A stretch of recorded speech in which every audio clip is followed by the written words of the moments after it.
같이 기도하시겠습니다. 은혜와 사랑이 충만하신 거룩하신 우리 아버지 하나님 감사합니다. 하나님의 귀하신 사랑과 은혜로 저희들 구원해 주시고 지금 이 시간까지 주님의 거룩하신 몸된 교회 안에 우리의 남은 생에 살아가도록 붙잡아 주시고 또 가르쳐 주시고 인도해 주시는 모든 은혜를 진심으로 감사를 드립니다. 주님께서 우리에게 베풀어 주신 그 은혜와 사랑이 얼마나 큰 것인지 저희들 하루하루 지나가는 삶 속에서 더 깊이 깨달아 알 수 있도록 지혜를 허락해 주시고 더 온전한 모습, 정직한 모습으로 그 은혜에 보답하는 귀한 삶을 살아가도록 우리 한 사람 한 사람 인도하시고 도와주옵소서. 우리가 주님을 알고 주님을 섬기는 그러한 삶 가운데 때로는 피곤하여 지치고 낭망될 때도 있습니다. 그러한 모든 시간 가운데 주님께서 친히 우리 모두에게 위로해 주시고 귀한 진리의 말씀, 생명의 말씀으로 우리들을 일으켜 세워주시고 또 이끌어 주시기를 진정 의지합니다. 우리 중에 한 사람도 주님을 따라가는 삶에서 주님을 섬기는 삶에서 실족하는 사람들 없도록 주님께서 더욱 붙잡아 주시고 은혜 베풀어 주시기를 간절히 의지하고 부탁을 드립니다.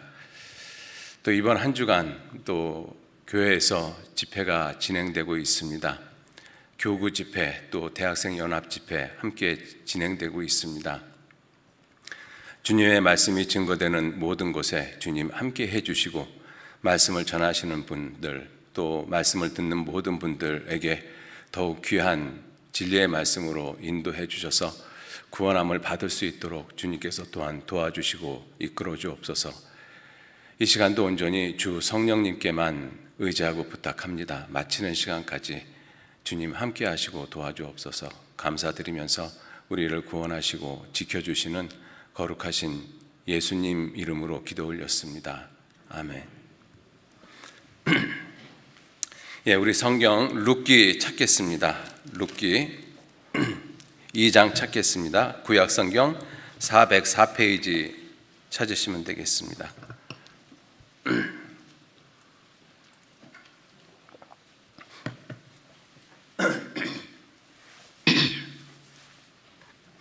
룻기 2장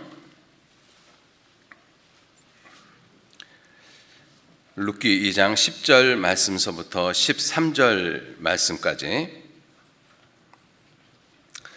찾으셨으면 천천히 같이 읽도록 하겠습니다.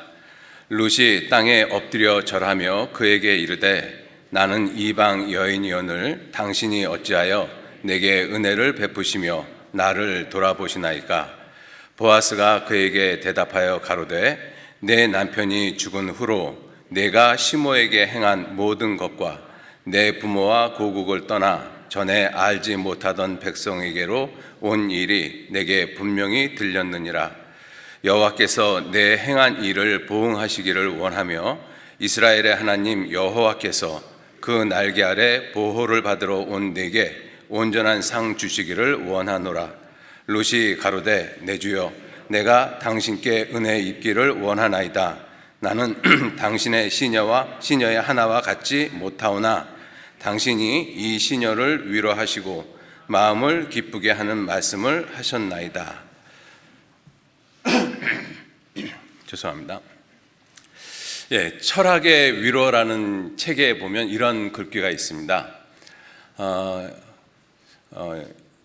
육체의 나약함은 인간을 병들게 하고 그다음에 정신의 나약함은 인간을 잠들게 한다라는 그러한 글귀가 있습니다.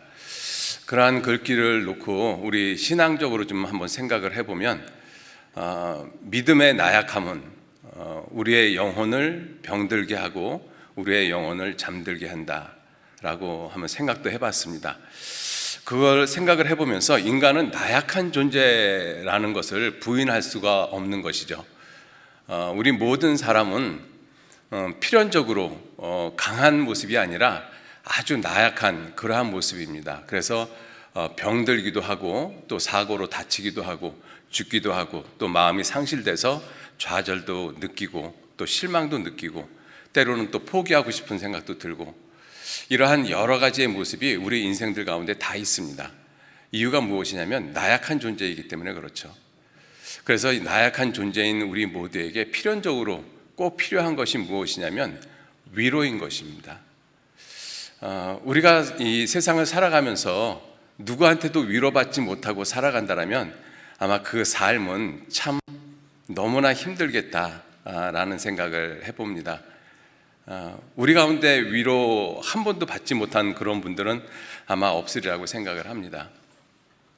오늘 말씀은 위로에 대해서 좀 같이 룻기를 통해서 생각을 좀 하려고 합니다. 하나님이 우리를 어떠한 모습으로 위로를 하고 계시는지 룻기를 통해서 좀 살펴보면서 정말 말씀을 통해서 주님이 주시는 위로를 우리 형제 자매님들 모두가 각자 믿음의 분량에 맞게끔 위로를 받으시는 그러한 시간들이 되셨으면 좋겠습니다. 이 룻기 1장을 좀 보시죠. 룻기에 대해서 간략히 설명을 드리면 이 엘리멜렉이라는 사람이 흉년을 피해서 모압 땅으로 내려갔습니다. 아내를 데리고 모압 땅에서 10년을 사는 동안에 엘리멜렉이라는 그 사람이 죽고 두 아들이 모압 땅 여인과 결혼을 하고 그리고 두 아들도 죽었습니다. 그리고 이 시어머니 나오미와 오르바가 함께 베들레헴으로 돌아오다가 이 오르바는 자기 친정으로 돌아가고 룻과 나오미가 베들레헴으로 돌아왔습니다. 그리고 베들레헴에서 룻이 보아스를 만나서 결혼해서 아들 낳고 잘 살았다는 내용입니다. 내용은 굉장히 간단하죠. 그 내용을 좀 잠깐 좀 살펴보셨으면 좋겠습니다.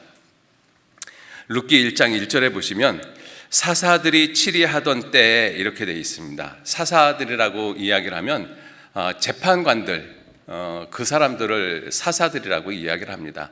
그래서 왕이 없던 시절에 이스라엘 백성들이 사사들, 옳고 그름을 판단하는 그러한 사람들을 통해서 이스라엘 나라를 하나님이 다스려 가셨습니다. 그 기간이 약 350년의 기간입니다. 이스라엘 백성들이 400년간 애굽 땅에서 종살이를 하다가 모세를 통해서 출애굽을 하게 됩니다. 애굽을 탈출하게 되죠. 그것이 BC 1446년입니다. 그리고 40년 광야 생활을 끝내고 요단강을 건너서 가나안 땅을 정복을 하죠. 여리고성을 정복을 하면서 350년간 사울이 왕이 되기 전까지 350년의 기간을 사사시대라고 말을 하고 있습니다. 그런데 그 사사시대, 350년간의 사사시대를 성경은 한마디로 아주 간단하게 표현을 하고 있습니다. 사사기 21장 25절에 그때 왕이 없으므로 사람들이 각기 자기 소견에 옳은 대로 행하였더라.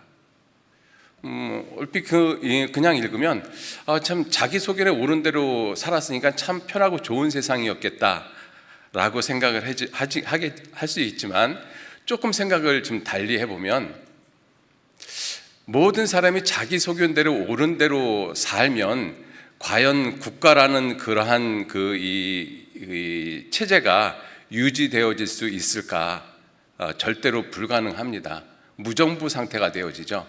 무슨 말씀이냐면 깡패는 깡패 소견에 옳은 대로 행하고 살인자는 살인자 소견에 옳은 대로 행하고 간음하는 사람은 간음하는 대로 자기 소견에 옳은 대로 행하고 도둑놈은 도둑놈 소견에 옳은 대로 행하고 그렇게 각자 다 자기 소견에 옳은 대로 행하면 나라는 어떤 조직은 절대로 유지되어지지 못합니다.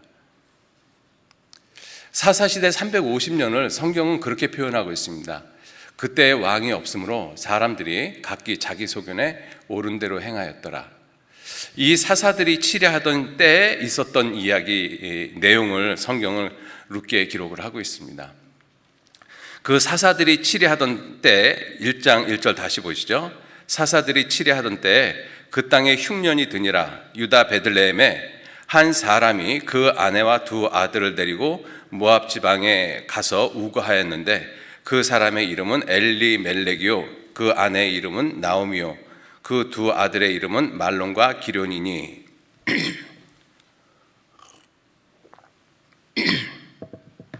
예, 이 사사들이 치레하던 때 엘리멜렉이라는 사람이 이 모압 땅으로 내려갔습니다. 이 엘리멜렉이라는 그 이름의 뜻은 아주 좋은 의미를 가지고 있습니다. 하나님은 나의 왕이시다.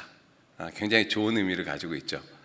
자, 그러면 이 사람이 그 이름값대로 하나님이 정말 자기의 왕이었으면 흉년이 들어도 모압 땅으로 내려가지 말아야 되는 것이죠. 왜냐하면 모압은 하나님께서 저주하신 민족이기 때문에 그렇습니다.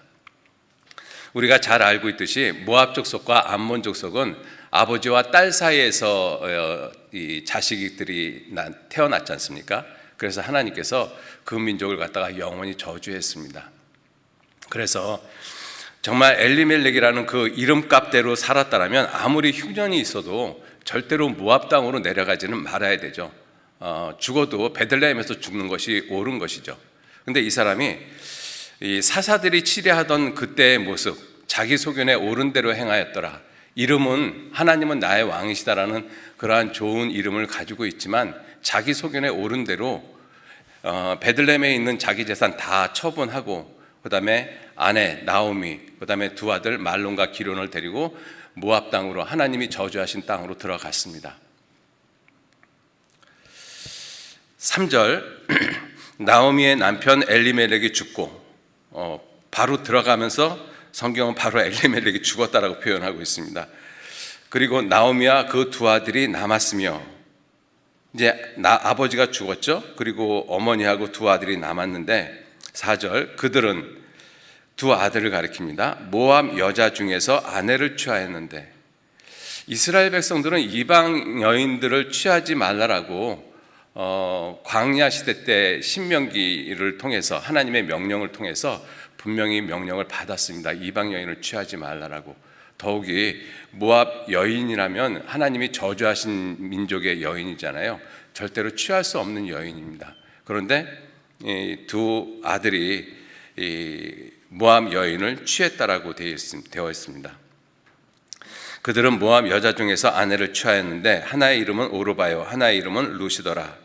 거기 거한 지 10년 즈음에 말론과 기련 결혼하고 난 다음에 말론과 기련 두 아들 두 사람이 다 죽고 그 여인 나오미는 두 아들과 남편의 뒤에 남았더라. 그러니까 이 10년의 기간 동안의 이 내용을 한마디로 요약을 하면 엘리멜렉이 자기 소견에 옳은 대로 모압 지방에 내려갔잖아요. 자기 소견에 옳은 대로 산 삶을 이 5절 말씀까지 요약을 하면 어떻게 되는가 하면 죽고 죽었더라 이렇게 되죠. 그죠? 엘리멜렉이 죽고 말론도 죽고 기론도 죽고. 그러니까 10년 동안에 3명의 남자들이 다 죽은 것입니다. 3년에 1명꼴로 죽은 거예요. 이 집안에서 3년에 1명꼴로 남자들이 다 죽어간다라면 굉장히 두렵지 않겠어요? 그죠? 근데 이것도 하나의 좀 우리가 교훈을 받을 수 있는 부분이라고 생각을 합니다. 자기 소견에 옳은 대로 행한 그 결과가 죽고 죽었더라 이렇게 성경은 표현하고 있습니다. 자, 그래서 과부 셋만 남은 것이죠. 시어머니, 며느리 둘, 과부 셋이 이제 시어머니가 그 모압 지방에 있어서 자기 원래 있었던 그 베들레헴에 이제 하나님이 축복하셔서 먹고 살만하다라는 그 이야기를 들었습니다. 그래서 베들레헴으로 돌아가죠. 6절 말씀. 그가 모압 지방에 있어서 여호와께서 자기 백성을 권고하사 그들에게 양식을 주셨다 함을 들었으므로 이에 두 자부 며느리들이죠 함께 일어나 모압 지방에서 돌아오려 하여 있던 곳을 떠나고 두 자부도 그와 함께하여 유다 땅으로 돌아오려고 길을 행하다가 나오미가 두 자부에게 이르되 너희는 각각 어미 집으로 돌아가라. 너희가 죽은 자와 나를 선대한 것 같이 여호와께서 너희를 선대하시기를 원하며 여호와께서 너희로 각각 남편의 집에서 이제 새로운 남편이라는 것이죠. 새롭게 시집을 가서 그 새로운 남편의 집에서 평안함을 얻게 하기를 원하노라. 이렇게 이야기를 하니까 그 며느리 둘 오르바와 룻이 똑같이 소리를 높여 울면서 10절 나오미에게 이르되 아니니이다. 우리는 어머니와 함께 어머니의 백성에게로 돌아가겠습니다. 며느리 둘이 이렇게 이야기를 했어요. 그래서 나오미가 자기의 실체를 갖다가 정확하게 이야기를 합니다. 그것이 이제 11절 말씀이죠. 내용이 무엇이냐면, 나는 소망이 전혀 없다. 나이도 많아서 늙었고, 그 다음에 재산도 아무것도 없고, 너희들을 도와줄 수 있는 그 능력이 내게는 아무것도 없다. 그러니 이제 너희들 네 가족, 네 친정으로 돌아가라. 이렇게 다시 이야기를 한 것입니다. 14절, 그들이 소리를 높여 다시 울더니 오르바는 그 시모에게 입맞추되, 작별 인사를 한 것이죠. 룻은 그를 붙쫓았더라. 여기서 보면 오르바는 참 올바른 선택을 한 것입니다. 인간적인 관점, 세상적인 관점에서 바라보면, 그래, 시어머니 말대로 정말 늙었고 재산도 없고 지금 시어머니를 따라가면 오히려 내가 시어머니한테 짐이 될 수도 있겠다. 차라리 그럴 바에는 여기서 일찍 헤어지는 것이 낫겠다. 아마 세상적인 관점에서는 아마 올바른 선택일 수 있겠습니다. 그런데 룻은 세상적인 관점에서 아주 어리석은 선택을 했죠. 룻은 시어머니를 붙쫓았더라, 끝까지 따라가겠다라는 그런 표현을 했던 것입니다. 그래서 15절, 나오미가 또 가로되 보라, 내 동서는 그 백성과 그 신에게로 돌아가나니 너도 동서를 따라 돌아가라. 이때 룻이 정말 놀라운 말을 합니다. 우리들이 룻의 입장이 되어지면 과연 이렇게 이야기를 할 수 있을까, 이렇게 말할 수 있을까 한번 생각을 하시면서 자신을 여기 이 말씀에다 투영을 해보시면서 한번 같이 읽어보셨으면 좋겠습니다. 16절, 17절 말씀 같이 읽겠습니다. 룻이 가로되 나로 어머니를 떠나며 어머니를 따르지 말고 돌아가라 강권하지 마옵소서. 어머니께서 가시는 곳에 나도 가고 어머니께서 유숙하시는 곳에서 나도 유숙하겠나이다. 어머니의 백성이 나의 백성이 되고 어머니의 하나님이 나의 하나님이 되시리니 어머니께서 죽으시는 곳에서 나도 죽어 거기 장사될 것이라. 만일 내가 죽는 일 외에 어머니와 떠나면 여호와께서 내게 벌을 내리시고 더 내리시기를 원하나이다. 어때요? 이렇게 이야기하실 수 있으시겠습니까? 사실 불가능할 거라고 생각이 되어집니다.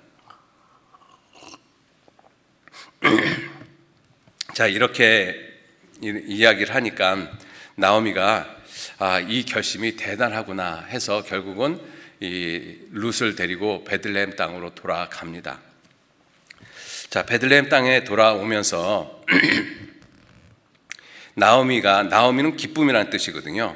그래서 이 베들레헴 땅으로 10년 만에 돌아오니까 마을 사람들이 얼마나 기뻐했겠어요. 그래서 19절, 이에 두 사람이 행하여 베들레헴까지 이르니라. 베들레헴에 이를 때 온 성읍이 그들을 인하여 떠들며 이르기를 이가 나오미냐 하는지라. 나오미가 그들에게 이르되 나를 나오미라 칭하지 말고 마라. 나오미는 기쁨이라는 뜻이고 마라는 쓰다라는 뜻입니다. 기쁘다라고 칭하지 말고 쓰다라고 이야기를 해라. 왜? 전능자가 하나님이 나를 심히 쳤다, 심히 괴롭게 했다. 내가 풍족하게 나갔는데 이제는 빈손으로 돌아오게 됐다. 내게 무슨 기쁨이 있겠느냐, 이렇게 이야기를 한 것이죠. 자, 그리고 22절에 나오미가 모압 지방에서 그 자부 모압 여인 룻과 함께 돌아왔는데 그들이 보리 추수할 때 베들레헴에 이르렀더라. 그들이 보리 추수 시작할 때 베들레헴에 이르렀더라. 이렇게 1장은 끝이 나고 있습니다. 그리고 2장이 어떻게 시작이 되는가 하면 2장 1절, 나오미의 남편 엘리멜렉의 친족 중 유력한 자가 있으니 이름은 보아스라. 모압 여인 룻이 나오미에게 이르되 나로 밭에 가게 하소서. 내가 네게 은혜를 입으면 그를 따라서 이삭을 주겠나이다. 나오미가 그에게 이르되 내 따라 갈지어다 하매 룻이 가서 베는 자를 따라 밭에서 이삭을 줍는데 우연히 엘리멜렉의 친족 보아스에게 속한 밭에 이르렀더라. 그래서 보아스를 만나서 결혼하고 자식을 낳았다는 이야기입니다. 그러니까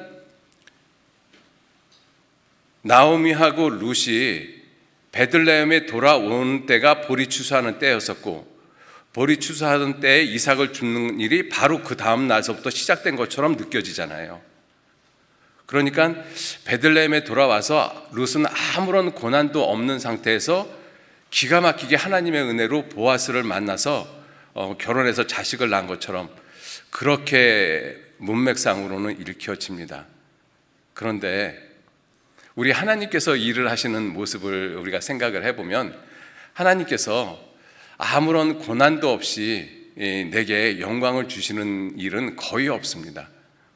내가 정말 힘들고 어려워서 하나님께 소리 높여 울고 간절히 매달리고 그래도 하나님은 잠잠하실 때가 정말 많으시잖아요. 그런데 그런 하나님께서 이렇게 룻이 베들레헴에 들어왔는데 그 다음날 우연히 보아스 집에 밭에 가서 이삭을 줍다가 그리고 보아스를 만나서 며칠 앉아서 결혼하고 자식을 낳는 그러한 모습이겠느냐?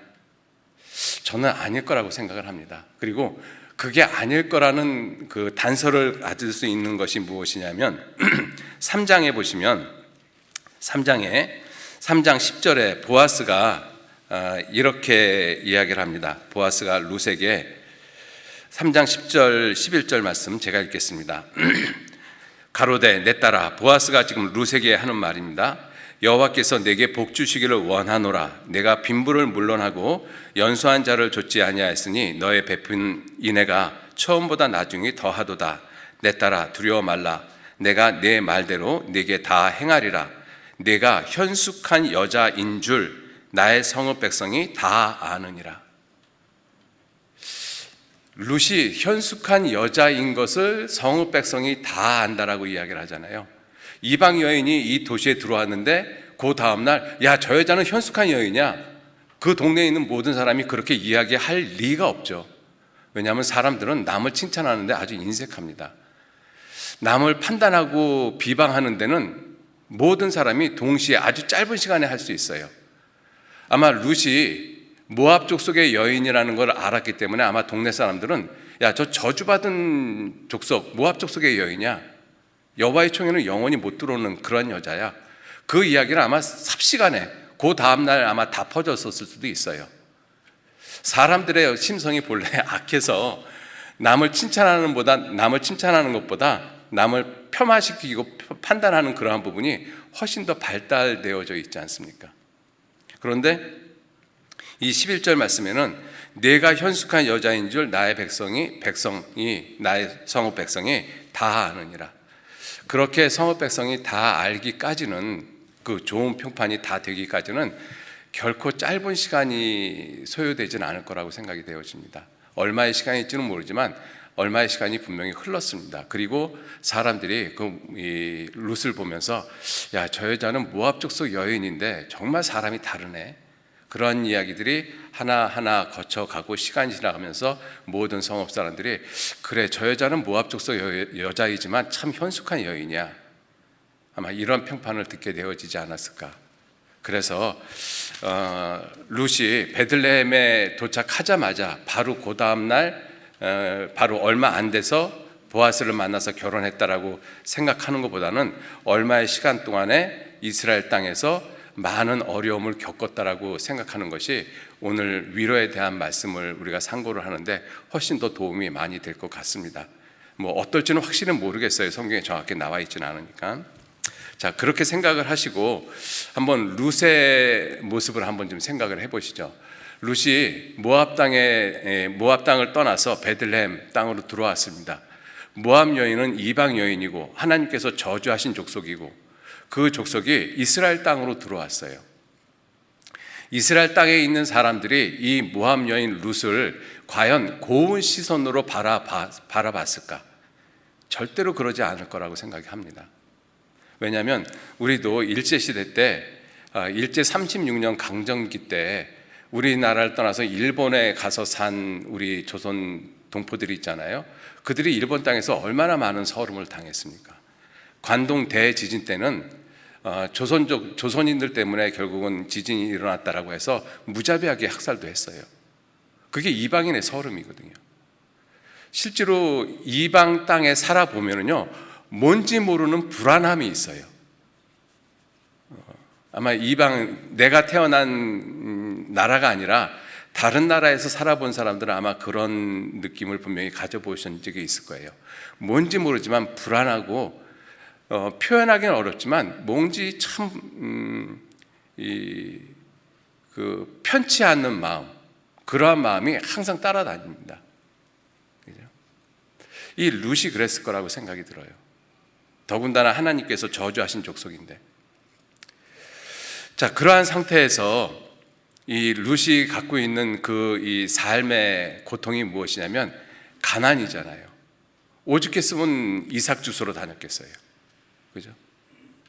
그 가난이 얼마 동안 지속이 계속되어지면 룻의 마음 가운데는 어떤 마음이 드는가 하면, 내가 시어머니를 괜히 쫓아왔나? 나도 동서 오르바처럼 그때 시어머니를 떠나서 고향으로 가야 되는 것, 그게 옳은 것이 아니었을까? 그런 생각하는 것이 인지상정이겠죠. 아무리 그렇게 룻기 1장 16절, 17절 말씀에 룻이 그렇게 이야기를 했다 할지라도 가난이 계속되어지고 그리고 사람들의 곱지 않은 눈초리가 계속되어지면 마음 가운데 참 견디기 어려운 그러한 시간들이 분명히 존재할 것입니다. 그리고 자기가 결정한 결정에 대해서 흔들릴 수도 있고, 그죠? 그러한 상태에서 한번 이렇게 또 가정을 한번 해보죠. 오르바에 대한, 자기 동서 오르바에 대한 소식이 들려왔어요. 오르바는 고향으로 돌아가서 좋은 남편 만나서 아들, 딸 낳고 잘 살고 있다. 그런 이야기가 들려왔어요. 그러면 안 흔들리겠습니까?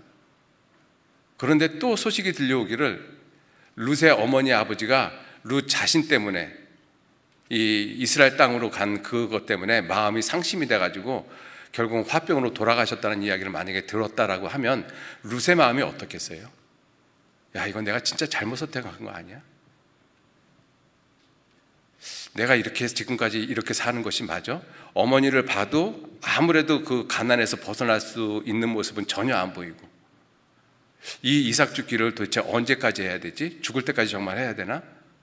여기서 이런 모습으로 살다가 죽어야 돼? 이게 내 인생이야? 내 인생의 끝이 이러해? 이런 생각 안 하겠습니까? 그러면 아무리 죽는 일 위해 어머니를 결코 떠나지 않겠다라고 다짐을 해도 사실은 마음이 흔들릴 수밖에 없습니다. 그게 룻의 슬픔이잖아요. 룻의 슬픔, 그죠? 그 삶의 무게가 얼마나 크겠습니까? 자, 그런데다가 룻이 갖고 있는 또 하나의 근본적인 슬픔이 있어요. 룻이 갖고 있는 근본적인 슬픔. 룻이 왜 이스라엘 땅에 왔어요? 룻이 왜 이스라엘 땅에 들어왔습니까? 어머니의 백성이 내 백성이 되고 어머니의 하나님이 내 하나님이 될 것입니다. 그 하나님께 나도 축복을 받기 위해서, 룻이 이스라엘의 하나님 여호와를 어떻게 알았는지 잘 모르겠지만 분명히 시어머니 나오미를 통해서 알게 되어졌을 거예요. 그리고 그 하나님이 주시는 축복이 어떤 것인지를 아마 시어머니 나오미를 통해서 많이 들었을 것이죠. 그래서 나도 그 시어머니가 섬기는 그 하나님 안에 들어가서 하나님으로부터 축복을 받는, 나도 여호와의 총회에 들어갈 수 있는 그러한 모습이 됐으면 참 좋겠다. 그 마음을 가지고 들어왔어요. 그런데 룻이 모압 족속은 여호와의 총회에 영원히 들어오지 못한다는 이야기를 안 들었겠습니까? 분명히 들었을 거라고 생각이 들어져요. 왜요? 이 시아버지도 죽고, 그 다음에 남편도 죽고, 시동생인지 어쨌든 시아주버님인지 어쨌든 죽었잖아요, 다. 그렇게 죽었을 때 나오미가 그런 이야기를 안 했을 것 같습니까? 하나님이 모압 족속을 저주를 했는데 우리가 하나님의 말씀에 불순종하고 여기를 들어왔기 때문에 이렇게 되지는 않았겠는가, 이런 이야기를 나오미도 생각을 하고, 또 그렇게 하다 보면 며느리하고 자연스럽게 그런 이야기도 했겠죠. 그래서 신명기 23장 3절 말씀에 암몬 족속과 모압 족속은 여호와의 총회에 들어오지 못하리라. 무릇 그들에게 속한 자는 10대뿐 아니라 영원히 여호와의 총회에 들어오지 못하리라. 그 이야기를, 그 하나님의 말씀을 이 나오미를 통해서 룻이 들었다라면 룻의 마음은, 야, 난 모압 족속인데 난 여호와의 총회에 영원히 못 들어가나? 그런데 룻은 어떤 생각을 가지고 들어왔어요? 나는 그래도 여호와의 총회, 하나님의 축복을 받아야 되겠다라는 생각 가지고 시어머니 따라 들어온 거잖아요. 그러니까 룻이 갖고 있는 그 근본적인 슬픔은 뭐냐면, 나는 모압 족속인데, 여호와의 총회에 영원히 들어가지 못하는 족속인데 어떻게 하면 하나님의 축복을 받을 수 있지? 그런데 시간이 지나가도 하나님의 복을 받을 수 있는 그러한 모습은 전혀 보이질 않아요. 가난만 계속 더 가중되어지고. 그러한 룻의 마음이라면 마음이 얼마나 힘들겠습니까? 그죠?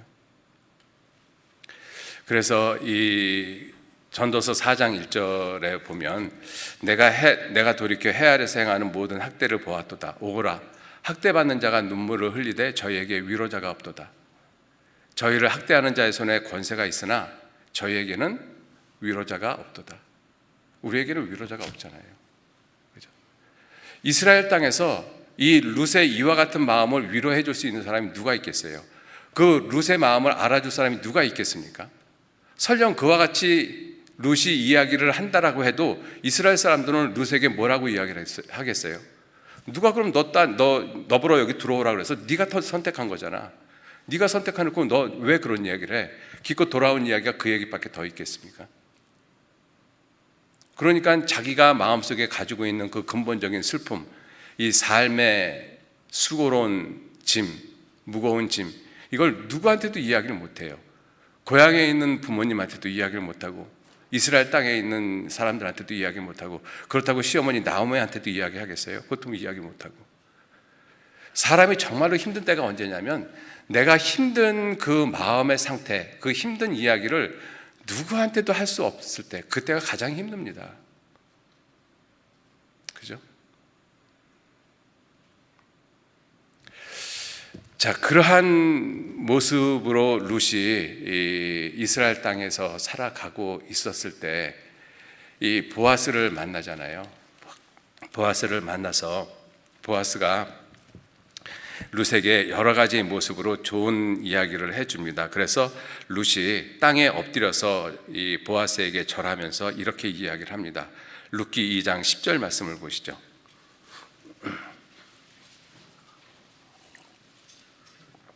룻기 2장 10절 말씀. 룻이 땅에 엎드려 절하며 그에게 이르되, 나는 이방 여인이오늘 당신이 어찌하여 내게 은혜를 베푸시며 나를 돌아보시나이까? 나 이방 사람인데, 지금까지 이방인의 천대를 받으며 살아왔는데 한 번도 이방인인 나를 갖다가 따뜻한 눈빛으로 바라보는 사람이 없었는데 당신은 어찌하여 나를 돌아보십니까? 그때 보아스가 이렇게 대답을 합니다. 11절. 보아스가 그에게 대답하여 가로되, 내 남편이 죽은 후로 내가 시모에게 시어머니에게 행한 모든 것과 내 부모와 고국을 떠나 전에 알지 못하던 백성에게로 온 일이 내게 분명히 들렸느니라. 이 말을 룻이 보아스를 통해서 들었을 때 룻의 마음이 어땠을 것 같아요? 이건 내가 누구한테도 말하지 못하던 이야기인데 이 사람이 어떻게 알지? 이 위로의 첫 번째 모습이 무엇이냐면 공감입니다. 공감. 정말로 위로되어지지 않았겠어요? 그죠? 아무한테 말할 수도 없고 말하지도 못했던 그 룻의 가슴 속에 있는 이야기를 이 보아스가 아주 정확하게 끄집어서 이야기를 해주죠. 내가 안다. 너 어떻게 살았는지.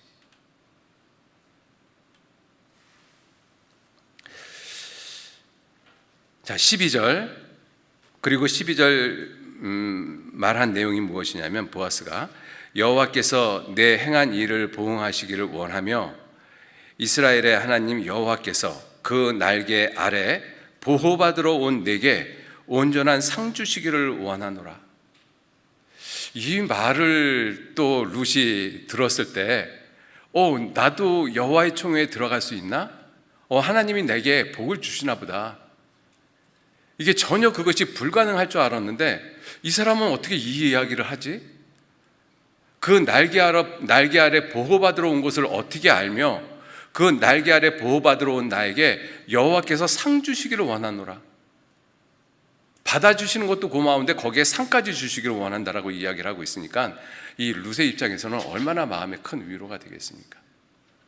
그죠? 그래서 룻이 이야기하기를 13절 룻이 가로되 내 주여 내가 당신께 은혜 입기를 원하나이다. 나는 당신의 시녀의 하나와 같이 못하오나 당신이 이 시녀를 위로하시고 마음을 기쁘게 하는 말씀을 하셨나이다. 이 시녀를 위로하시고 마음을 기쁘게 하는 말씀을 하셨나이다. 아마 룻이 이스라엘 땅에 들어온 이후로 최고로 기쁜 때가 이때가 아니었을까, 그죠? 그런 생각이 듭니다. 아, 내 마음을 알아주는 사람이 있구나, 그죠?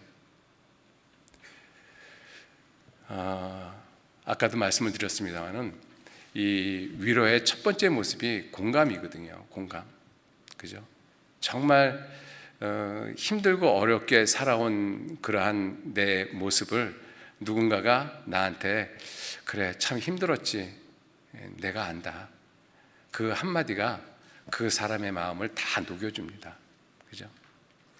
여러분들 그런 생각 한번 좀 해보셔요. 어떤 사람이 너무 슬퍼서 혼자서 비를 맞고 혼자서 걸어가고 있어요. 마음속에 슬픔이 너무 커서. 그런데 어떤 친구가 와서 그 사람에게 우산을 씌워줍니다. 그러면 그 우산을 씌워준 그 친구에 대해서 고마움은 생겨요. 그런데 위로는 안 생깁니다. 고마움은 참 너 나한테 참 고맙다. 그런데 위로는 안 되어지거든요. 근데 어떤 사람이 위로가 되어질까요? 함께 아무 말 없이 같이 비를 맞고 함께 묵묵히 같이 걸어주는 사람. 정말 고마울 뿐만 아니라 위로가 되어지죠. 그게 공감이기 때문에 그렇습니다. 그죠? 룻이 이 보아스에게 그 공감을 느낀 거잖아요. 보아스는 그 공감대를 형성해 주는 것이고, 내가 안다, 내게 분명히 들렸다. 그죠? 자, 그리고 이 룻이 갖고 있는 가장 근본적인 슬픔이 여호와의 총회에 못 들어간다라는 것이었잖아요. 그런데 이 보아스가 이스라엘 하나님 여호와께서 그 날개 아래 보호받으러 온 내게 온전한 상 주시기를 원하노라. 이 보아스의 말이 룻에게는 정말로 큰 기쁨이 됐을 거예요. 위로의 또 하나의 모습이 무엇이냐면 내가 선택한 부분에 대해서 맞아, 네가 선택한 것이 옳아, 그 확신을 주는 것이거든요. 너 이스라엘 땅에 하나님께 복 받으러 왔잖아. 그 선택 옳은 선택이야, 잘못된 선택 아니야. 보아스가 그 얘기를 해준 거거든요. 너 옳은 선택한 거야. 하나님이 틀림없이 내게 복 주실 거야, 상 주실 거야. 룻이 자기가 선택한 것에 대해서 내가 혹시 잘못 선택한 것은 아니었을까? 내가 오르바처럼 선택해야 되는 건데 잘못 선택한 것이 아니었을까? 이렇게 갈팡질팡하고 있었을 때 누군가가 와서 아니야, 네가 선택한 것이 맞아. 지금까지는 네가 선택한 것에 대해서 어떤 모습도 보이지 않았지만 조금만 참고 견뎌. 분명히 거기에 대한 보응이 분명히 있을 거야. 그 확신을 주면 엄청난 위로가 되어집니다. 그래서 위로는 공감과 확신입니다. 보아스는 룻에게 그와 같은 모습으로 위로를 해준 거예요. 룻의 마음을 충분히 공감하고 룻이 선택한 부분에 대해서 분명한 확신을 줬죠. 그런데 보아스는 그렇게 확신의 말만 한 것이 아니라 실제 행동을 했습니다. 실제 행동을 했어요. 이 보아스에게 시어머니 나오미가 룻에게 무슨 얘기를 했는가 하면 네 시아버지 엘리멜렉이 모압 땅으로 가기 전에 많은 재산이 있었는데 그 재산을 다 팔고 갔단다. 그런데 그렇게 팔아버린 그 재산을 다시 물릴 수 있는 사람이 있어. 그 사람이 보아스야 라고 이야기를 해준 거예요. 그래서 너는 보아스에게 가서 당신은 우리의 기업을 다시 물을 수 있는 사람이니까 우리 기업을 물러주십시오, 이렇게 요청을 하라고 시어머니가 룻에게 요구를 합니다. 그래서 룻이 그 말대로, 시어머니의 말대로 보아스에게 가서 이야기를 해요. 3장 보시죠. 3장 9절 말씀해 보시면 가로되 내가 누구뇨? 대답하되 나는 당신의 시녀 루시오니 당신의 옷자락으로 시녀를 덮으소서. 당신은 우리 기업을 물을 자가 됨이니이다. 이 물은다라는 것이 원상태로 회복시킨다라는 거잖아요. 예, 우리가 옛날에 어떤 놀이 같은 거, 가위바위보 놀이 같은 거 했을 때 내가 한 판 졌잖아요. 그러면 이거 없던 걸로 다시 물러줘, 한 판만 다시 해, 물러줘, 이렇게 이야기를 하잖아요. 그런 의미의 물은다라는 것입니다. 그죠? 이 전의 상태로 다시 회복시켜 달라는 것이죠. 그래서 이 보아스가 말하기를 10절에 가로되 내 딸아 여호와께서 내게 복 주시기를 원하노라. 내가 빈물을 물론하고 연소한 자를 좇지 아니하였으니 너의 베푼 은혜가 처음보다 더하도다. 그리고 말씀 계속 이으면 12절 참으로 나는 내 기업을 물을 자나 물을 자가 나보다 더 가까운 친족이 있으니 이 밤에 여기 머무르라. 아침에 그가 기업 물을 자의 책임을 내게 이행하면 좋으니 그가 그 기업 물을 자의 책임을 행할 것이니라. 만일 그가 기업 물을 자의 책임을 내게 이행코자 아니하면 여호와의 사심으로 맹세하노니 내가 기업 물을 자의 책임을 내게 행하리라. 아침까지 누울지니라. 그래서 보아스보다 더 가까운 엘리멜렉의 친족이 있었던 거예요. 그래서 기업을 물을 때 보아스보다는 더 가까운 친족이 먼저 물을 권리가 있습니다. 그래서 그 친족에게 묻죠. 보아스가 묻습니다. 4장 보시죠. 4장 4절 내가 여기에 앉은 자들과 내 백성의 장로들 앞에서 그것을 사라고 내게, 지금 보아스가 그 친족에게 이야기하는 것입니다. 내게 구하여 알게 하려 하였노라. 내가 물으려니와 내가 물으지 아니하려거든 내게 구하여 알게 하라. 내 다음은 나요. 그 외에는 물을 자, 엘리멜렉의 기업을 물을 자가 없느니라. 그랬더니 그 사람이 내가 물으겠다 이렇게 이야기를 한 거예요. 만약에 그 사람이 물었으면 보아스에게는 기회가 없는 것이죠. 자, 그래서 보아스가 또 계속 이야기하기를, 보아스가 5절 가로되 내가 나오미의 손에서 그 밭을 사는 날에 곧 죽은 자의 아내 모압 여인 루색에서 사서 그 죽은 자의 기업을 그 이름으로 잊게 하여야 할지니라. 이렇게 이야기를 하니까 6절 그 기업 물을 자가 가로되 나는 내 기업에 손해가 있을까요? 나를 위하여 물으지 못하노니 나의 물을 권리를 뇌같이 하라. 나는 물으지 못하겠다. 그래서 보아스가 이 엘리멜렉의 기업을 물으는 자가 되고, 그래서 결국은 이 룻하고 결혼하고 자식을 낳게 되는 것입니다. 이 모습이 무슨 모습이냐 하면, 이 물은다라는 것이 원상태로 돌아간다는 것이잖아요. 우리는 아담 안에서 태어났습니다.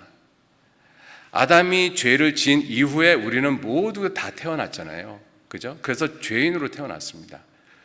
그렇게 죄인으로 태어나서 우리는 죄를 짓고 살다가 어쩔 수 없이 죽을 수밖에 없는 운명을 가지고 태어났어요.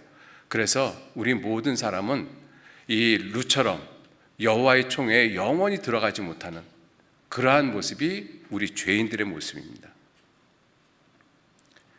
모압 족속과 암몬 족속은 10대뿐 아니라 영원히 여호와의 총회에 못 들어간다라고 말씀하셨지만 죄인들도 마찬가지로 죄인들도 10대뿐 아니라 영원히 천국에 못 들어갑니다. 죄인은 천국에 절대로 못 들어가죠. 그런데 우리는 죄인으로 태어났잖아요. 죄인으로 태어난 우리들의 이 모습을 다시 물을 수 있는 방법이 딱 두 가지밖에 없어요. 율법의 요구대로 살든지 아니면 하나님의 은혜 가운데 살든지, 둘 중에 하나거든요. 그런데 율법의 요구는 한 번도 죄를 짓지 말라는 것이거든요. 태어나서부터 죽을 때까지 하나님이 정하신 율법 한 가지도 한 번도 범하지 마라. 그래야지만 네가 살 것이다. 그래서 율법의 요구는 행하라, 그리하면 살리라. 그런데 그렇게 살 수 있는 사람이 아무도 없잖아요. 그래서 히브리서 7장 17절 18절 말씀에 이 율법 전의 계명이 연약함으로 무익해서 패하고 율법은 아무것도 온전히 못할지니라. 그래서 이에 더 좋은 소망이 생기니 그 더 좋은 소망이 무엇이냐? 바로 예수 그리스도, 하나님의 은혜, 십자가의 은혜인 것입니다. 그래서 이 보아스보다 더 가까운 친족이 나는 내 기업에 손해가 될 것 같아서 못 물으겠다. 율법은 죄를 지은 우리 사람을 무조건 용서해 줄 수가 없어요. 그럼 하나님의 공의가 완전히 깨지거든요. 그러니까 내 기업에 손해가 나서 못 물으겠다. 그래서 그것을 보아스가 물으게 된 것이죠. 손해를 감수하고서라도 그 기업을 물은 것입니다. 그 보아스의 모습이 누구의 모습이에요? 바로 예수 그리스도의 모습이죠. 그래서 이 보아스의 모습을 우리가 성경에서 보시면 3장 18절 말씀에 보시면, 이에 시모가 가로되 내 딸아 이 사건이 어떻게 되는 것을 알기까지 가만히 앉아 있으라. 그 사람, 보아스죠. 그 사람이 오늘날 이 일을 성취하기 전에는 쉬지 아니하리라. 이게 하나님의 모습이잖아요. 그죠? 내 아버지께서 이제까지 일하시니 나도 일한다. 주님께서 요한복음 5장 17절에 그렇게 말씀을 하셨습니다.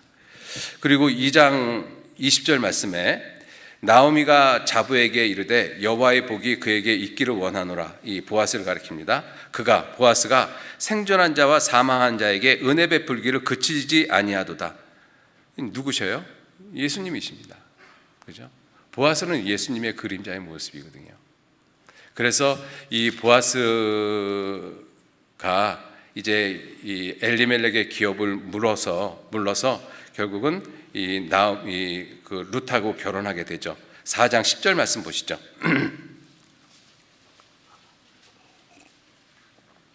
4장 10절 또 말론의 아내 모함 여인 룻을 사서 나의 아내로 취하고 그 죽은 자의 기업을 그 이름으로 있게 하여 그 이름이 형제 중과 그곳 성문에서 끊어지지 않게 하며 너희가 오늘날 증인이 되었느니라.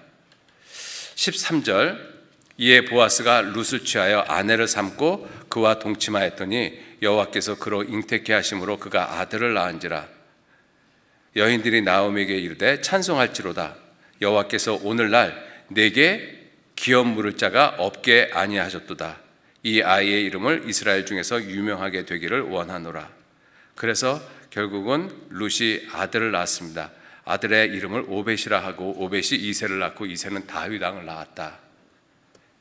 그리고 아브라함과 다윗의 자손 예수 그리스도의 계보라. 마태복음 1장 1절에 그렇게 기록되어져 있습니다. 결국 룻은 당당히 여호와의 총회 예수 그리스도의 반열에 당당하게 들어가게 됐죠.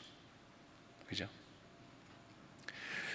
그러니까 룻의 그 모든 슬픔을 완벽하게 위로한 모습이 보아스의 모습이라는 것입니다. 삶의 무게에 대한 부분을 보아스가 정확하게 알고 이야기를 하잖아요. 네가 이스라엘 땅에 와서 말 못할 고민, 고통, 괴로움 겪은 거 내가 다 안다. 그 한마디가 얼마나 큰 위로가 되겠어요. 그리고 네가 이 이스라엘 땅에 하나님의 축복받기 위해서 들어왔는데 그 하나님의 축복이 분명히 있을 것이다. 그리고 그 하나님의 축복을 받기 위해서 내가 일할게. 그렇게 이야기한 거잖아요. 그리고 보아스는 기꺼이 자기 기업의 손해가 될 줄을 알면서도 룻을 취해서 아내를 삼았습니다. 그리고 자식을 낳았어요. 그 자식의 이름이 오벳입니다. 그죠? 놀라운 모습으로 정말 슬픔에 가득 찬 그 여인 룻을 갖다가 보아스가 위로하고 있잖아요. 그 모습이 우리 주님의 모습이십니다. 자, 두 번째 이 모습을 좀 생각을 해보면 룻을 그렇게 보아스가 위로를 했는데 이 땅에 예수님께서 오셨는데 예수님을 위로하신 하나님의 모습이 있어요. 그 예수님을 위로하신 하나님의 모습도 역시 그 위로의 모습이 있는데 역시 똑같은 모습입니다. 공감과 확신, 그 모습이 예수님에게도 그대로 적용이 되어져요. 요한복음 12장 한번 찾아보시죠. 요한복음 12장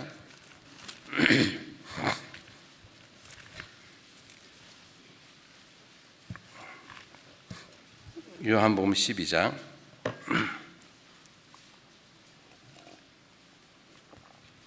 27절 말씀, 요한복음 12장 27절 제가 읽겠습니다. 27절 지금 내 마음이 민망하니 무슨 말을 하리요? 아버지께서 나를 구원하여 이때를 면하게 하여 주옵소서. 그러나 내가 이를 위하여 이때에 왔나이다. 아버지여, 아버지의 이름을 영광스럽게 하옵소서 하시니 이에 하늘에서 소리가 나서 가로되 내가 이미 영광스럽게 하였고 또 다시 영광스럽게 하리라 하신대 곁에 서서 들은 무리는 우레가 울었다고도 하며 또 어떤 이들은 천사가 저에게 말하였다고도 하니 예수께서 대답하여 가라사대 이 소리가 난 것은 나를 위한 것이 아니요 너희를 위한 것이니라. 이 말씀을 통해서 이 예수님을 위로하시는 하나님, 좀 표현은 조금 좀 어색하지만 그렇게 좀 표현을 해보겠습니다. 그 모습을 좀 살펴봤으면 좋겠어요. 이 27절, 28절 말씀을 문자적으로 그대로 제가 이렇게 알고 설명드리기에는 제가 너무 사실은 좀 버겁습니다. 제가 이야기를 할 수 있는 부분은 아닌 것 같아요. 왜? 아직 잘 모르니까. 그런데 이 모습을 좀 쉽게 생각하기 위해서 예화를 한번 들어보겠습니다. 그 예화를 들으시면서 예수님께서 이렇게 말씀하신 것을 한번 좀 생각을 한번 해보셔요. 왜 그런가 하면 제가 이 말씀을 이렇게 이 설명을 하다가 보면 예수님의 인간적인 부분, 인성적인 부분을 지나치게 많이 이야기를 할 것 같아요. 그러면 예수님에 대해서 오해가 얼마든지 생길 수가 있습니다. 그래서 이 말씀을 직접적으로 제가 이 설명을 드리기는 제게 너무 좀 부담이 되어지고, 그래서 예화를 좀 한번 좀 생각을 해봤습니다. 이렇게 한번 생각을 해보시죠. 어떤 아주 훌륭한 아버지가 계셔요. 훌륭한 아버지가 계시고 모든 사람에게 존경을 받는 그런 아버지가 계시고, 그 아버지에게 아주 귀한 아들이 있습니다. 아주 총명하고 똑똑하고 그리고 효심이 지극한 아들이 있습니다. 그 아들이 내 아버지를 내가 영광스럽게 해야 되겠다라고 생각을 해서 정말 공부를 열심히 해서 미국에 있는 하버드 대학교에 들어갔어요. 그래서 1년, 2년, 3년, 4년 이제 졸업반이 되어졌습니다. 열심히 지금 공부를 했어요. 4년 동안 그렇게 이 부모를 떠나서 혼자서 공부를 하다 보니까 4년 졸업할 즈음 당시에는 이제 좀 지치는 거예요. 내가 이렇게 하는 것이 정말 아버지의 영광을 나타내는 것이 맞나? 아니면 어떡하지? 나 도저히 또 졸업 못하면 어떡하지? 여러 가지 이 힘든 마음의 상태가 되어졌습니다. 그래서 이러지도 못하고 저러지도 못하고 있는데 아버지께서 전화가 왔어요. 아버지께서 하시는 말씀이, 얘야 힘들지? 그런데 네가 하버드에 입학한 것 자체만으로도 내가 이미 영광을 받았다. 네가 하버드에서 1년, 2년, 3년, 4년 지금 공부하고 있잖아. 벌써 4년을 공부하고 있는데 그것도 나한테 영광이 이미 되어졌어. 그 말을 들었을 때 그 아들의 마음이 얼마나 위로가 되겠어요? 내가 하버드에 들어와 입학한 것 자체가 아버지에게 벌써 영광이 되어졌구나.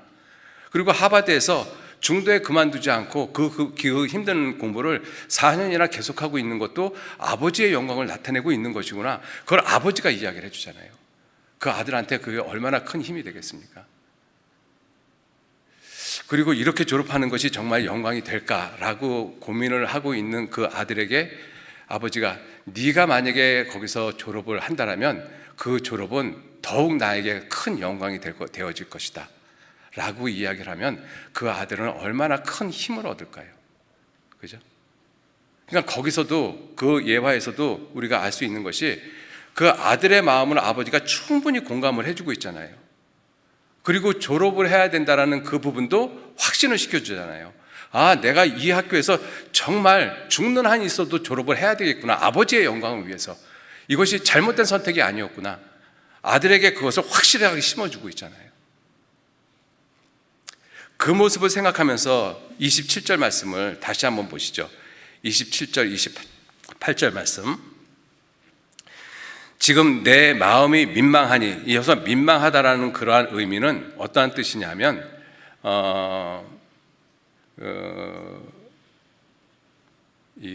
괴롭게 하다, 마음의 평정을 잃게 하다, 마음을 휘저어 놓다, 이런 의미를 가지고 있어요. 민망하다는 뜻이. 그러니까 예수님이 지금 무엇인지 모르지만 우리 인간적인 육체를 가지고 있는 그러한 모습에서 마음이 괴롭다, 힘들다, 평정이 깨졌다, 이런 단어를 사용하고 있는 것입니다. 지금 내 마음이 민망하니 무슨 말을 하리요? 아버지여, 나를 구원하여 이때를 면하게 하여 주옵소서. 그러나 내가 이를 위하여 이때에 왔나이다. 아버지여, 아버지의 이름을 영광스럽게 하옵소서. 아버지의 이름을 영광스럽게 하옵소서. 이 말씀을 하시니까 이에 하늘에서 소리가 나서 가로되 내가 이미 영광스럽게 하였고 또 다시 영광스럽게 하리라. 이미 영광스럽게 하였고 또 다시 영광스럽게 하리라.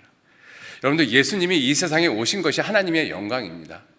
누가복음 2장 14절 말씀에 예수님이 탄생하셨을 때 지극히 높은 곳에서는 하나님께 영광이요 땅에서는 기뻐하심을 입은 자들 중에 평화로다. 지극히 높으신 곳에서 하나님께 영광이에요. 예수님이 이 땅에 오신 것이 하나님의 영광입니다. 예수님이 이 땅에서 33년의 생애를 사신 것 하나님의 영광이신 거예요. 내가 이미 영광스럽게 하였고 또다시 영광스럽게 하리라. 또다시 영광스럽게. 예수님의 죽음과 부활을 통해서 이루어지는 것이 구원이거든요. 그죠? 시편 21편 5절 말씀에 주의 구원으로 영광을 크게 하시고 존귀와 위엄으로 저에게 입히시나이다. 주의 구원으로 영광을 크게 하시고 그 말씀과 또다시 영광스럽게 하리라. 같이 연결되지 않습니까? 또다시 영광스럽게 하리라. 그러니까 이러한 모습을 봐도 예수님의 그 사역에 대해서 충분히 하나님 아버지께서도 위로하시고, 그리고 예수님이 십자가에 죽고 부활하시는 그 부분에 대해서 분명한 확신을 주시는 것이죠. 왜냐하면 예수님이 십자가를 앞에 두고 간절히 기도하셨습니다. 뭐라고 기도하셨습니까? 아버지야, 할만하시거든 이 잔을 내게서 지나가게 하옵소서. 내게서 지나가게 하옵소서. 육체를 입고 계신 예수님이 하신 기도의 내용입니다. 할만하시거든 이 잔을 내게서 지나가게 하옵소서. 얼마나 힘드셨으면. 그래서 그 기도를 할 때 하늘에서 천사들이 내려와 그 힘을 돕더라 이렇게 표현하고 있습니다. 위로하신 거잖아요. 육체를 입고 계신 그 예수님을. 자, 그러한 모습도, 그 위로의 모습도 역시 공감과 확신입니다. 예수님이 아버지의 영광을 위해서 십자가에 죽는 것이 예수님의 일이시거든요. 이 땅에 오신 목적입니다. 그것이 틀리지 않았다는 것을 재삼 확인시켜 주시는 거잖아요. 자, 마지막으로 나를 위로하시는 하나님 아버지의 모습, 나를 위로하시는 하나님. 룻을 위로한 보아스의 모습이나 이 땅에 계신 예수님을 위로하신 아버지 하나님의 모습이나 똑같은 모습으로 하나님은 지금도 나를 위로하고 계십니다. 똑같은 모습으로요.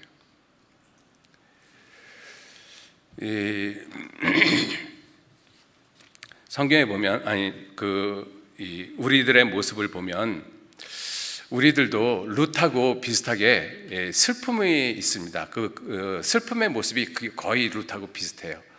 우리가 갖고 있는 근본적인 슬픔이 있죠. 룻도 근본적인 슬픔이 있었잖아요. 여호와의 총에 들어가지 못한다는 모압 족속이기 때문에. 우리도 죄인이기 때문에 천국에 절대로 못 들어갑니다. 죄인은 시대뿐 아니라 영원히 천국에 못 들어가죠. 그게 죄인의 저주입니다. 우리는 그 근본적인 슬픔을 가지고 있어요. 내 영혼은 그거를 알아요. 내 영혼은.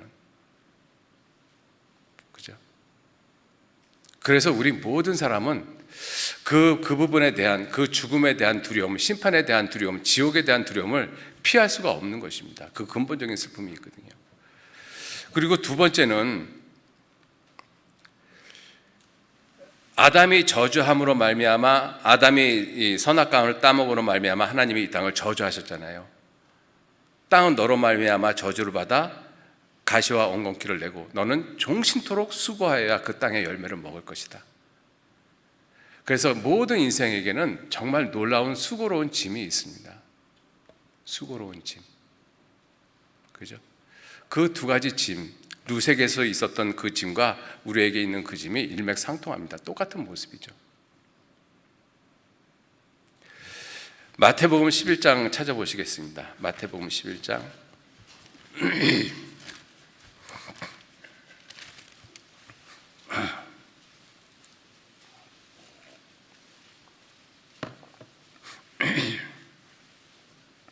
마태복음 11장 28절 말씀. 마태복음 11장 28절로 30절 말씀. 같이 읽겠습니다. 수고하고 무거운 짐진 자들아 다 내게로 오라. 내가 너희를 쉬게 하리라. 나는 마음이 온유하고 겸손하니 나의 멍에를 메고 내게 배우라. 그러면 너희 마음이 쉼을 얻으리니 이는 내 멍에는 쉽고 내 짐은 가벼움이라 하시니라. 수고하고 무거운 짐진 자들, 우리들을 가리키고 있지 않습니까? 그죠? 우리에게는 근본적인 이 슬픔이 있어요. 죄인이라는 슬픔. 룻에게는 모압 여인이라는 슬픔이 있듯이 우리는 죄인이라는 슬픔을 가지고 있습니다. 이 죄를 어떻게 벗어버릴 수 있을까? 이것에 대해서 정말 깊이 생각하고 누가 이 죄를 벗을 수가 있을까? 이 생각을 하는 사람은 죄짐이 풀려졌을 때 정말 기쁠 거라고 생각을 합니다. 그죠? 근데 많은 사람들은 사실은 그러한 부분에 대해서 깊게 생각하지 않고 살아가고 있어요. 대부분의 사람들은 인생에 대해서 그렇게 깊이 생각을 안 하고 살아갑니다. 근데 철학자들 중에서 보면 철학자들은 정말 생각이 깊다라는 것을 우리가 엿볼 수가 있지 않습니까? 실존주의 철학자 칼 야스퍼스는 이런 이야기를 했어요. 왔노라 내가 어디로부터인지 알지 못하면서, 있노라 내가 누구인지 알지 못하면서, 가노라 어디로 가는지 알지 못하면서, 죽노라 언제 죽는지 알지 못하면서. 이건 정말 인생을 깊이 생각해 보지 않고는 이렇게 글을 쓸 수 없다고 생각을 합니다. 그죠? 이렇게 인생에 대해서, 자기 죄에 대해서, 정말 심판과 죽음에 대해서, 하나님에 대해서 깊이 생각한 한 사람이 그 죄짐이 벗어질 때 그 사람이 느끼는 그 기쁨은 엄청나게 크고 위로도 엄청나게 클 거라고 생각이 들어집니다. 그죠? 철로 역정을 읽어보면 그 기독도가, 크리스찬이 어느 날 자기 등에 짐이 생겼어요. 성경을 읽다가. 그래서 이 짐을 어떻게 벗어버릴까? 집으로 가서 아내한테 이야기를 해도, 아니 당신 등에 무슨 짐이 있어? 아빠 무슨 짐이 있다고 그래? 가족들은 그러거든요. 근데 이 크리스찬은 이 짐을 어떻게 벗어버릴까? 이걸 어떻게 벗어버릴까? 누가 벗겨줄까? 막 고민하다가 결국은 좁은 문을 통과하다가 그 짐이 떼굴떼굴 다 굴러가잖아요. 그때 기독도의 그 마음의 위로가 얼마나 크겠습니까? 정말 이 죄짐을 누가 벗어줄 수 있을까? 이 죄짐이 어떻게 벗겨질까? 도저히 벗겨지지 않을 것 같았었는데 그렇게 생각한 사람이 죄짐이 벗겨졌어요. 염소와 송아지 필요하냐고 오직 자기 피로 영원한 속죄를 이루사 단번에 성소에 들어가셨느니라. 내가 내 죄를 영원히 용서했다. 내 죄를 기억도 안 하겠다. 그러한 하나님의 말씀을 접하게 되어지면 그 사람이 얼마나 기쁘겠습니까? 그죠? 아, 내 죄가 영원히 용서됐구나. 예수님이 이 땅에 오셔서 내 죄를 다 담당하시고 십자가에 돌아가셔서 내 죄를 영원히 용서하셨구나. 내 죄를 기억도 안 하시겠다. 내 허물을 빽빽한 구름에 사라진 같이 내 죄를 안개에 사라진 같이 도말하였으니 너는 내게로 돌아오라. 내가 너를 구속하였음이라. 동이 서에서 먼 것 같이 내 죄를 내게서 멀리 옮기셨나이다. 내 죄를 발로 밟으시고 내 죄를 주의 등 뒤에 던지셨나이다. 나는 나를 위하여 내 허물을 도말하는 자니 내 죄를 기억지 아니하리라. 이러한 말씀을 접하게 되어지면 그 사람은 얼마나 기쁘겠습니까? 그러한 말씀들이. 그죠? 그런데 우리가 이 전도 집회를 하거나 상담을 하다가 보면 그렇게 죄짐이 벗겨졌을 때 정말 기뻐하는 사람들을 만나는 것은 그리 많지 않습니다. 대부분의 사람들은 그래 죄인이라고 그러니까 죄인이네. 죄가 용서가 됐대. 이제 천국 간대. 그냥 그래요. 그죠? 그런 사람하고 비교를 해보면 이 죄짐이 벗겨졌다라는 그 느낌이 전혀 다르죠.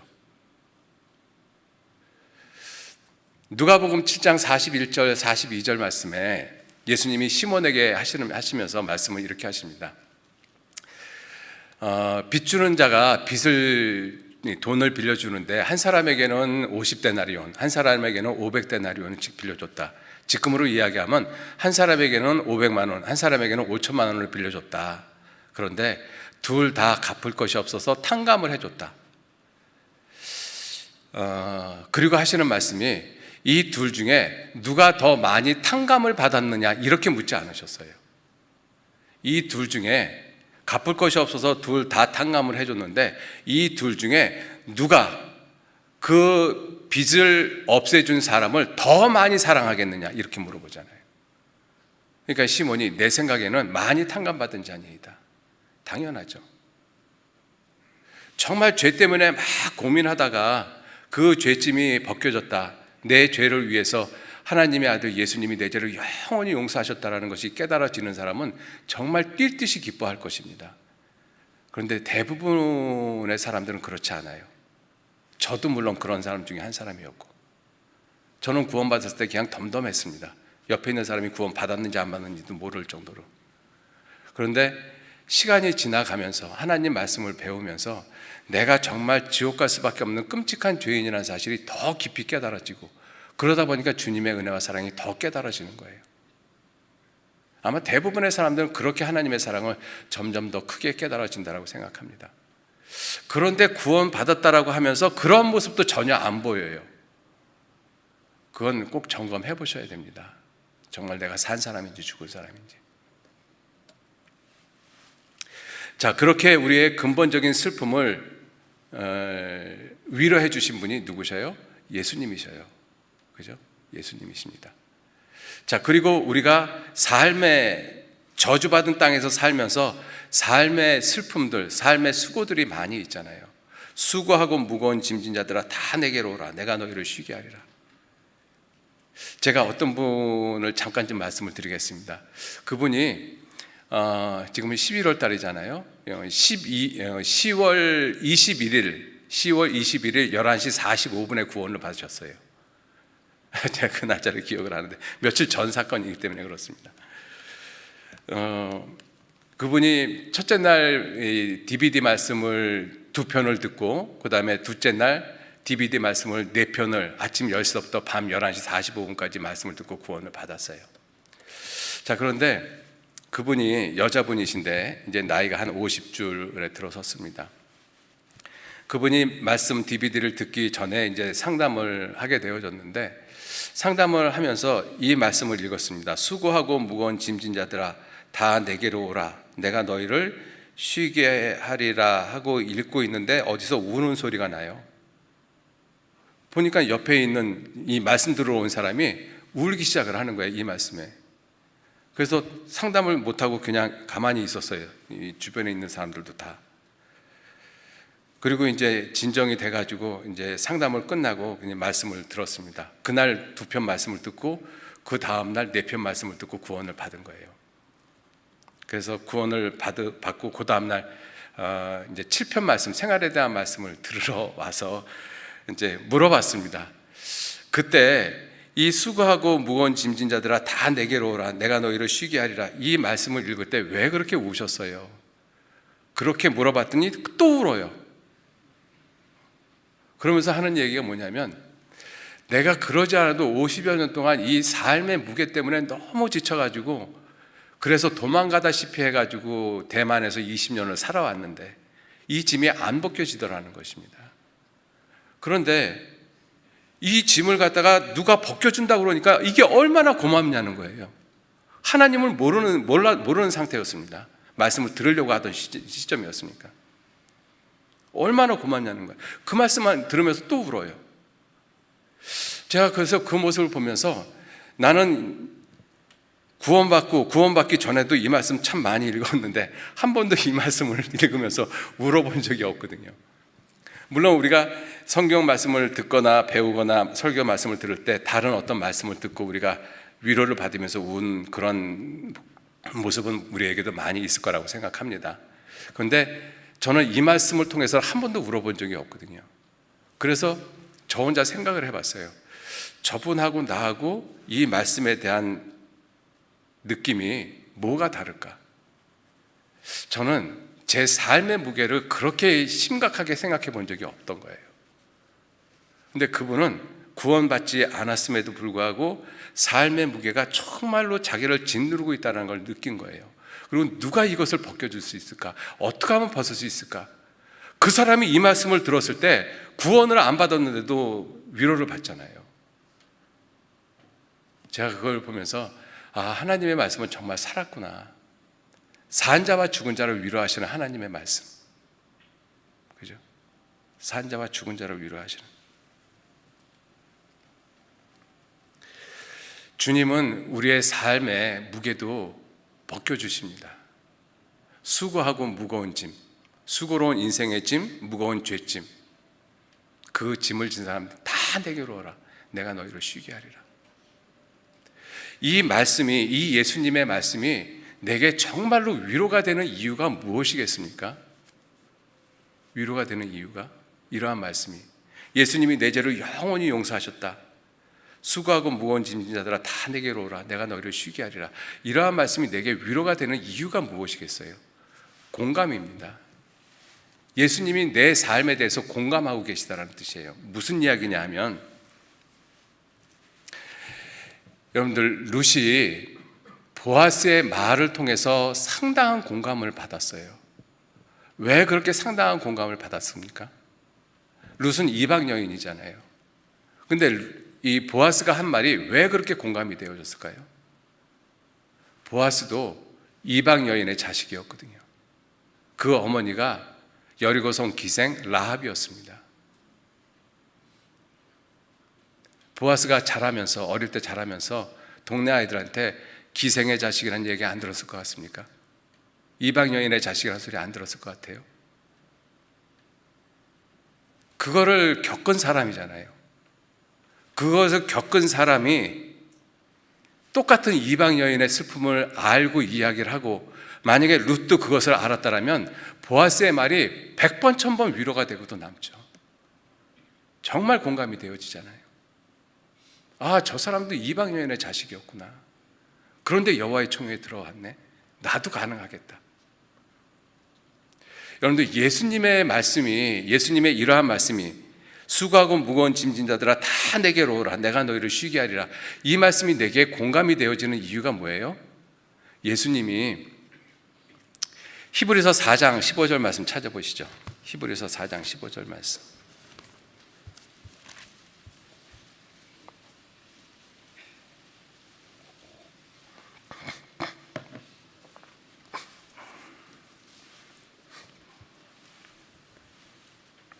히브리서 4장 15절 말씀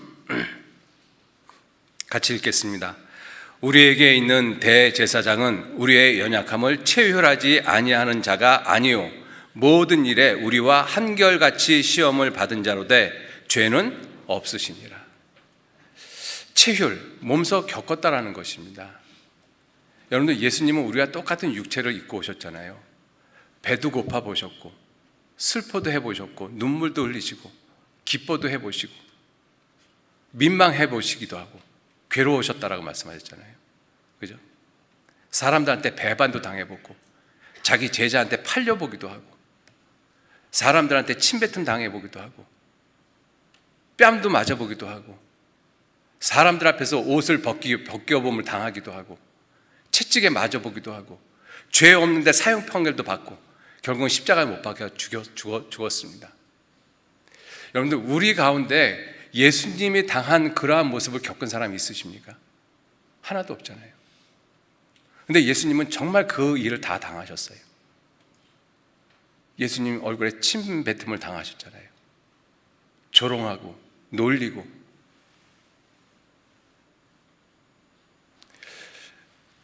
우리에게 있는 대제사장은 우리의 연약함을 체휼하지 아니하는 자가 아니요 모든 일에 우리와 한결같이 시험을 받은 자로되 죄는 없으시니라.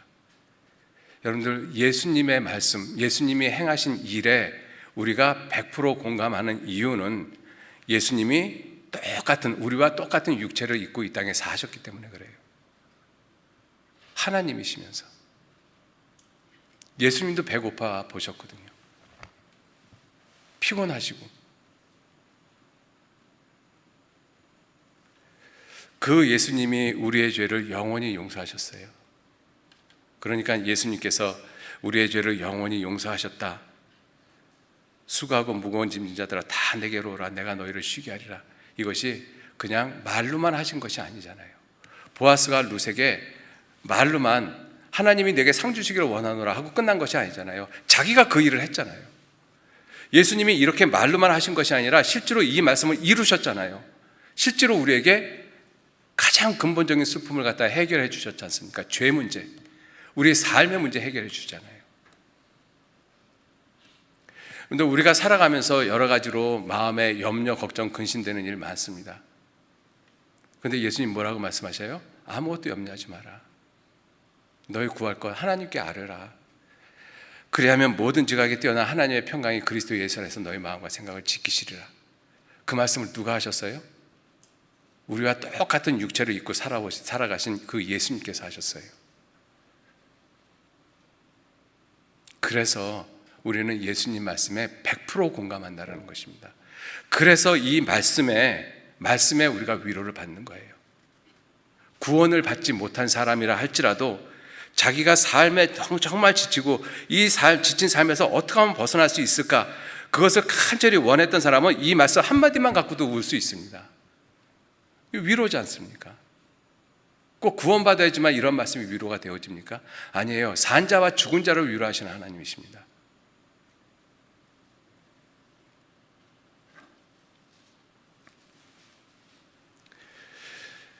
자, 그러한 모든 이 슬픔을 우리에게 완전하게 위로하시는 분이 예수님이셔요. 자, 그리고 구원받은 우리 그리스도인들이 갖고 있는 또 하나의 근본적인 슬픔이 하나 있습니다. 무엇이냐면 기다림에 지쳤어요.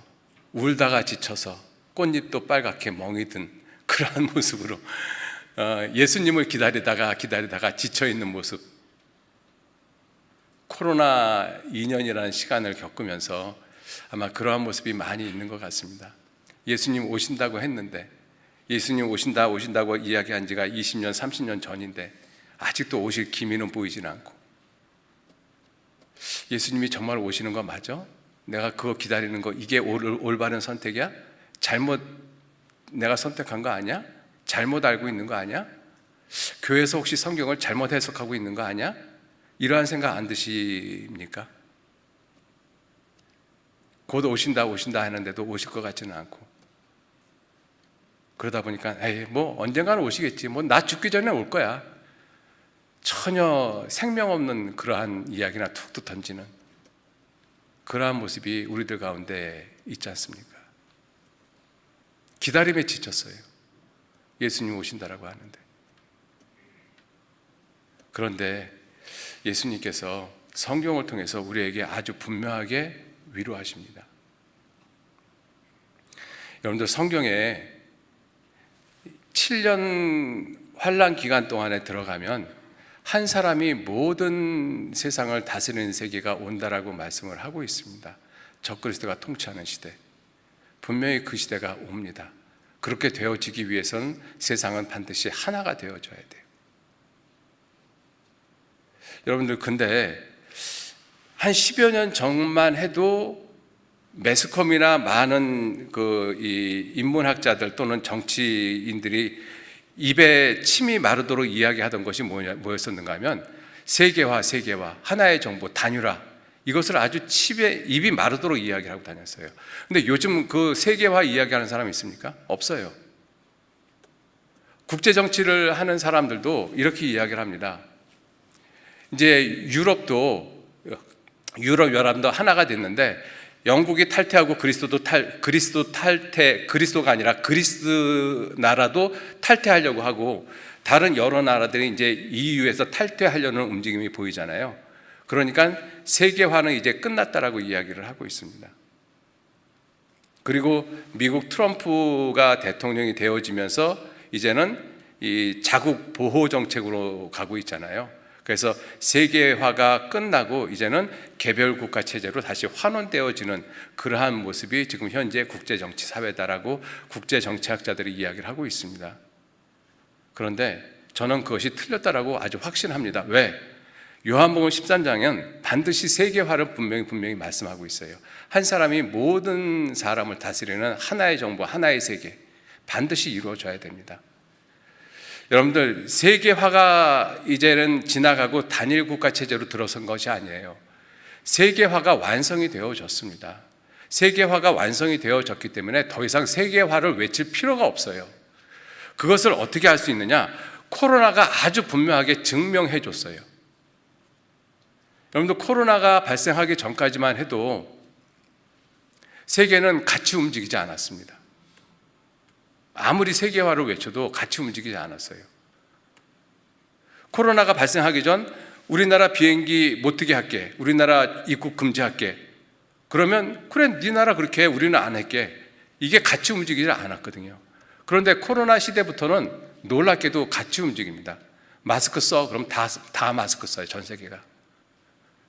국경 폐쇄해, 그럼 전 세계가 다 같이 폐쇄합니다. 백신 맞아, 그럼 전 세계가 다 백신 맞잖아요. 놀랍지 않습니까? 세계가 기가 막힌 모습으로 이미 하나가 돼버렸어요. 이미 하나가 되어진 세상에서 세계화를 뭐 때문에 외치겠습니까? 외칠 필요가 없죠. 세계화가 됐는데.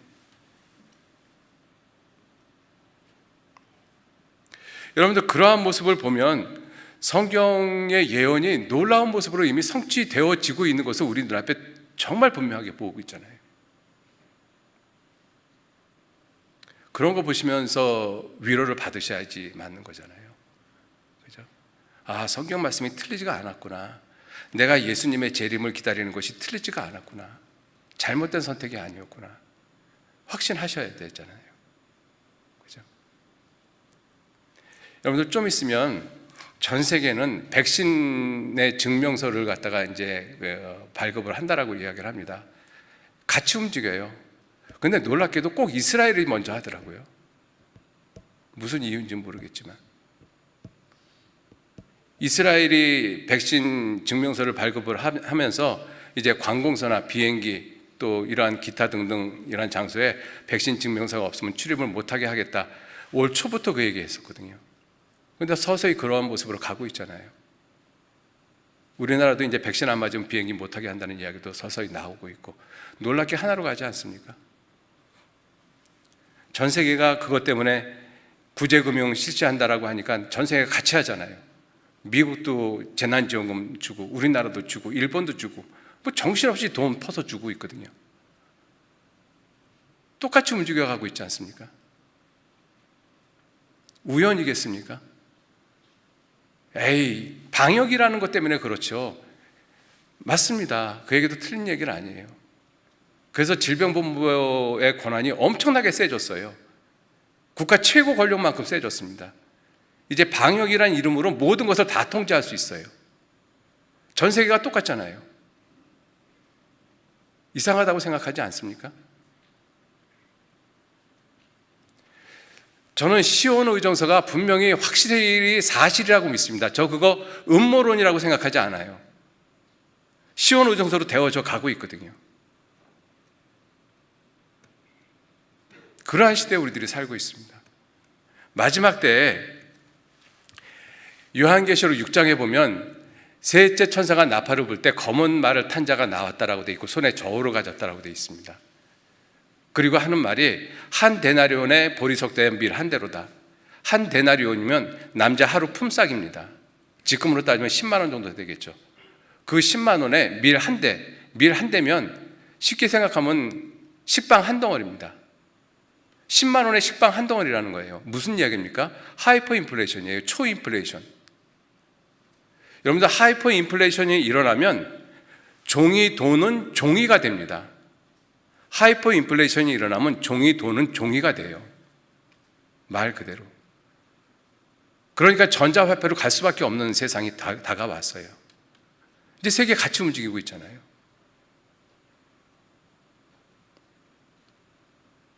성경은 그것을 우리에게 먼저 이야기를 하고 있지 않습니까? 먼저 말씀을 하고 계시잖아요. 그러한 시대를 살고 있는 우리에게 주님은 분명하게 예언이 성취되는 것을 보여주고 계시잖아요.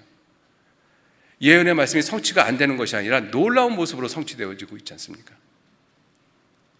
왜 그것을 우리에게 보여주고 계셔요? 우리에게 하나님의 말씀, 하나님의 예언의 말씀은 틀린 것이 아니다. 네가 선택하고 있는 것, 네가 예수 그리스도의 재림을 기다리는 것 잘못된 선택이 아니라는 것을 우리에게 분명하게 말씀하고 계시는 거예요. 여러분들, 우리 그리스도인들이 예수 그리스도의 재림을 기다리다가 많이 지쳐 있습니다. 정말 오실까? 근데 놀라운 모습으로 예언의 성취를 통해서 예수님의 재림이 가깝다는 것을 우리에게 아주 분명하게 보여주고 계셔요. 히브리서 10장 보시겠습니다.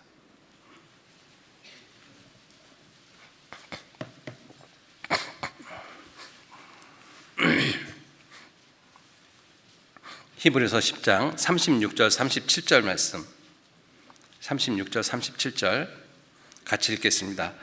너희에게 인내가 필요함은 너희가 하나님의 뜻을 행한 후에 약속을 받기 위함이라. 잠시 잠깐 후면 오실 이가 오시리니 지체하지 아니하시리라. 잠시 잠깐 후면 오실 이가 오시리니 지체하지 아니하시리라. 이 말씀을 하신 지 2000년 지났습니다. 그죠? 얼마나 가까워요. 이 말씀을 기록한 지 2000년이 지났는데 지체하지 않는다, 반드시 오신다라고 말씀하고 계시거든요. 야고보서 5장 보시겠습니다. 이러한 말씀들이 기다림에 지쳐있는 우리들을 위로하고 있는 말씀이지 않습니까? 확신을 주고 있지 않습니까? 예수 그리스도의 재림에 대해서. 야고보서 5장 7절 말씀, 7절 8절 말씀 또 같이 읽겠습니다. 그러므로 형제들아, 주의 강림하시기까지 길이 참으라. 보라, 농부가 땅에서 나는 귀한 열매를 바라고 길이 참아 이른 비와 늦은 비를 기다리나니 너희도 길이 참고 마음을 굳게 하라. 주의 강림이 가까우니라. 가까우니라. 2000년 됐습니다. 지금 이 말씀하신 지. 그죠? 얼마나 가깝겠습니까? 그리고 하시는 말씀이 뭐예요? 심판자가 문 밖에 서 계신다라고 말씀하십니다. 놀라운 모습으로 우리에게 위로하고 계시잖아요. 내가 주님 다시 오시는 것을 기다리는 것이 절대로 잘못된 선택이 아니라는 것, 잘못된 기다림이 아니라는 것, 우리에게 분명히 말씀을 하고 있습니다. 마지막으로 한 것만 더 보시겠습니다. 성경 제일 끝에 보시겠습니다. 요한계시록 22장. 성경 제일 끝입니다. 요한계시록이 22장 마지막 장입니다. 그 마지막 장에 가장 많이 말씀하시는 내용이 무엇일 것 같습니까? 성경 가장 마지막 책, 가장 마지막 장, 거기서 가장 많이 말씀하시는 내용이 무엇일 것 같습니까? 한번 보셔요. 6절 말씀 제가 읽겠습니다. 또 그가 내게 말하기를 이 말은 신실하고 참된지라. 주 곧 선지자들의 영의 하나님이 그의 종들에게 결코 속히 될 일을 보이시려고 그의 천사를 보내셨도다. 보라, 내가 속히 오리니. 보라, 내가 속히 오리니. 10절.